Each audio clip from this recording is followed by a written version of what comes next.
everyone. Daily Bible reading. Got to read from Numbers chapter 6 today. Now, it may have struck you yesterday and before that, I'm sure, whenever we were talking about the ordeal of the bitter water, that we are dealing with a society that is very, very different from ours. It's different in a number of ways. Now, it's different in the way that it's sanctified by God. This is a covenant community, which is specifically and specially chosen to be God's chosen people, among whom God is dwelling in a physical form in the tabernacle, and he is showing his divine powers to them in a very limited way, but a very real way. So that they're different in that sense, but they're also different in the sense that they are different in culture and different in language and different in situation. The historical situation was very different. There were many, many fewer people, for example. There were tiny numbers of people compared to the teeming billions that inhabit the earth today. And they're inhabiting a world where dog eats dog.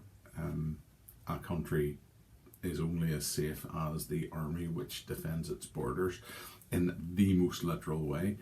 And it is just a completely alien situation to us that we have to get our heads around to some extent if we are to understand the cultural things that are going on. Numbers chapter 6 talks about the vow of a Nazarite.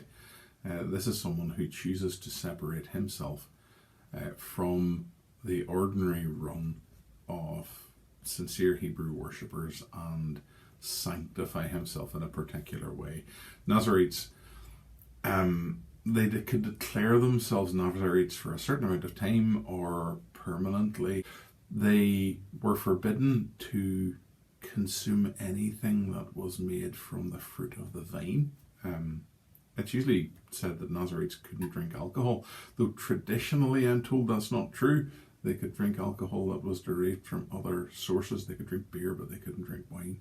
They're certainly forbidden from taking any of the products of the vine, which is interesting because the vine is in the Bible often seen as a particular blessing of God. But it's a way in which God allows his people to set them aside for particular service to him, to show their devotion to him.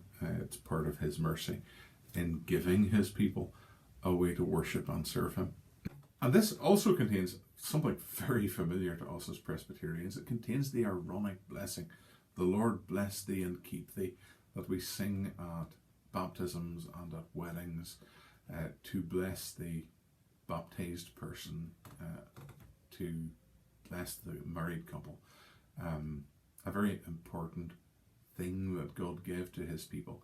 It was to be spoken by the sons of Aaron to bless the children of Israel. We as a church speak it to members of our church and to each other. Numbers chapter 6, this is God's word. And the Lord spake unto Moses, saying, Speak unto the children of Israel, and say unto them, When either man or woman shall separate themselves to vow a vow of a Nazarite, to separate themselves unto the Lord, he shall separate himself from wine and strong drink, and shall drink no vinegar of wine or vinegar of strong drink, neither shall he drink any liquor of grapes, nor eat moist grapes or dried. All the days of his separation shall he eat nothing that is made of the vine tree, from the kernels even to the husk. All the days of the vow of separation there shall no razor come upon his head, until the days be fulfilled in the which he separated himself unto the Lord. He shall be holy, and shall let the locks of the hair of his head grow. All the days of his all the days that he separateth himself unto the Lord, he shall come at no dead body. He shall not make himself unclean for his father, or for his mother, or for his brother, or for his sister when they die, because of the consecration of his God is upon his head. All the days of his separation he is holy unto the Lord. And if any man die very suddenly by him, and he hath defiled the head of his consecration, then he shall shave his head in the day of his cleansing. On the 7th day shall he shave it. And on the 7th day he shall bring 2 turtles or 2 young pigeons to the priest, to the door of the tabernacle of the congregation. And the priest shall offer the one for a sin offering, and the other for a burnt offering, and make an atonement for him, for that he sinned by the dead, and shall hallow his head the same day. And he shall consecrate unto the Lord the days of his separation, and shall bring a lamb of the first year for a trespass offering. But the days that were before shall be lost, because his separation was defiled. And this is the law of the Nazarite. When the days of his separation are fulfilled, he shall be brought unto the door of the tabernacle of the congregation, and he shall offer his offering unto the Lord, one he lamb of the first year without blemish for a burnt offering, and one ewe lamb for the first year without blemish for a sin offering, and one ram without blemish for peace offerings, and a basket of unleavened bread, cakes of fine flour mingled with oil, and wafers of unleavened bread anointed with oil, and their meat offerings and their drink offerings. And the priest shall bring them before the Lord, and shall offer his sin offering and his burnt offering. And he shall offer the ram for a sacrifice of peace offerings unto the Lord. With the basket of unleavened bread the priest shall offer also his meat offering and his drink offering.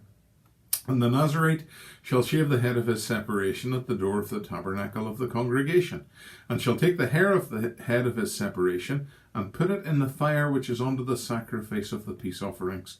And the priest shall take the sodden shoulder of ram, and one unleavened cake out of the basket, and one unleavened wafer, and shall put them upon the hands of the Nazarite, after the hair of his separation is shaven. And the priest shall wave them for a wave offering before the Lord. This is holy. For the priest with the waved breast and the heaved shoulder, and after that the Nazarite may drink wine. This is the law of the Nazarite, who hath vowed, and of his offering unto the Lord for his separation, beside that his hand shall get, according to the vow which he vowed, so must he do after the law of his separation. And the Lord spake unto Moses, saying, Speak unto Aaron and unto his sons, saying, On this wise ye shall bless the children of Israel, saying unto them, The Lord bless thee and keep thee. The Lord make his face shine upon thee, and be gracious unto thee. The Lord lift up his countenance upon thee, and give thee peace.